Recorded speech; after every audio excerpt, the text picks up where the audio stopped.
In the third video of this playlist, we're going to install Kali. If you came to this video after having done a search on the internet, please start watching the playlist from the beginning to avoid damaging your Windows installation. If this is the first time you're installing Linux on your laptop, then it's probably a better idea to install Kali in Virtualbox as a virtual machine. We're going with the graphical install. I'll select English, the location will be Italy, locale United States, keyboard layout Italian.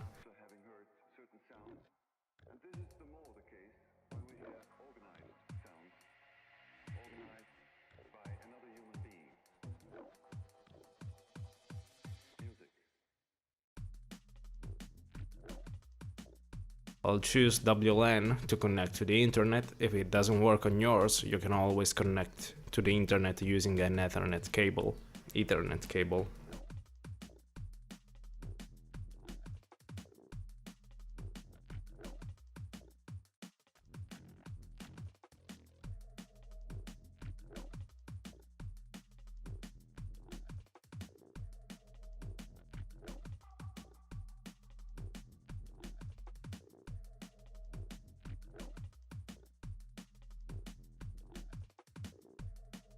Hostname whatever you like, don't need the domain name.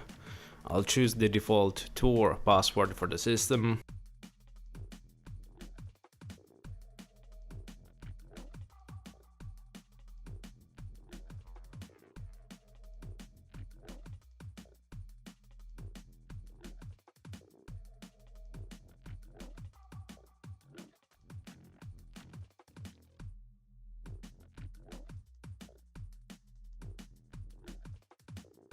We'll choose manual to encrypt the Kali partition, configuring the logical volume manager.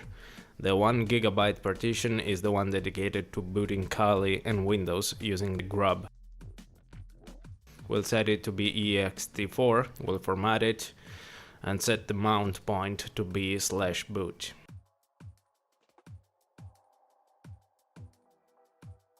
Done setting up the partition.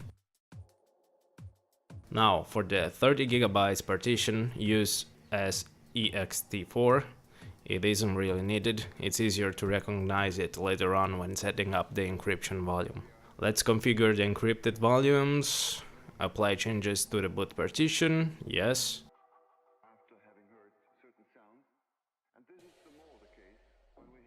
Create encrypted volumes, choose the 31 GB one, see it says ext4 next to it. That's why I set the partition to have that file system just now, where NTFS is the Windows file system.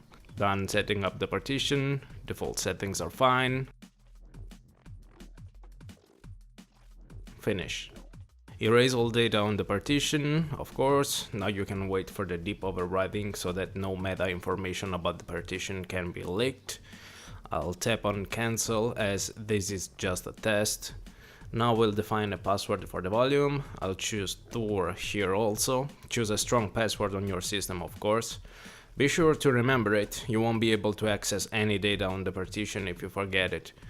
Now we'll create two logical volumes using the logical volume manager to define the swap area logical partition and the root mount point of the system in the encrypted volume.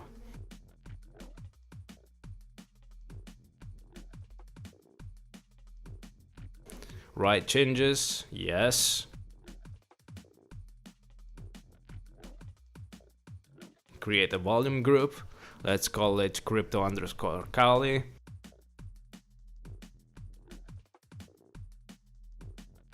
The device will be SDA5_crypt, the encrypted volume we defined earlier. Okay. Now we need to define the root and the swap area logical volumes. Logical volume name, I'll give it 29 GB. Let's create another logical volume for the swap area. Let's give it the remaining space. For the best choice of how much to give to the swap area, check out the link in the description.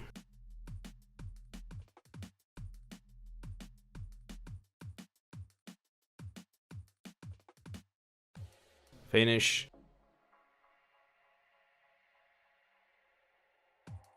Now let's define the mount point.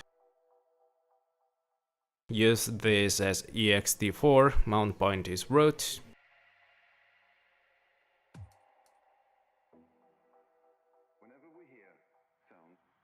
Use this other one as the wipe area.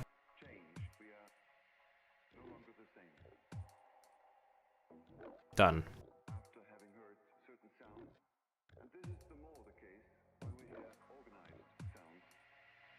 Finish partitioning, yes, confirm.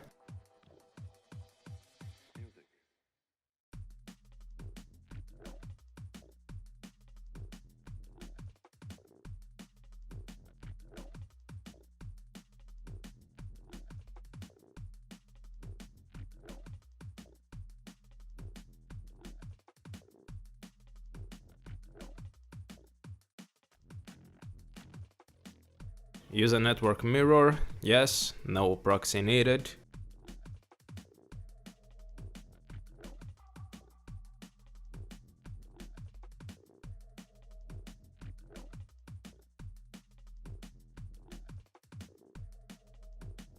Install grub to the MBR, yes, on dev/sda, the main hard disk, where the /boot partition is.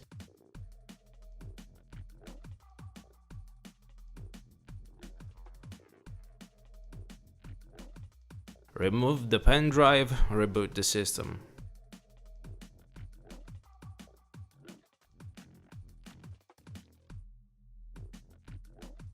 Start Kali.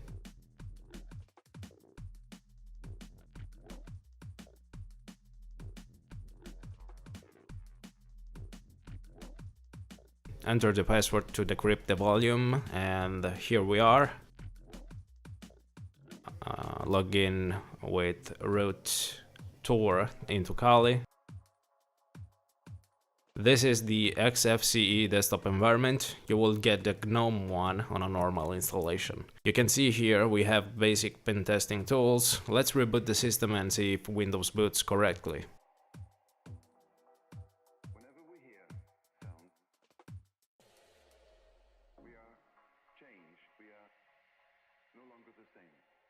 Yep, it does. Okay, we're done. I'll stop for now. Thanks for watching. Subscribe to the channel to get notified of new videos. Now that you've installed Kali, you will probably like to learn how to use it. Here's the YouTube playlist on the bash command line in Kali Linux. Thanks again for watching. Ciao.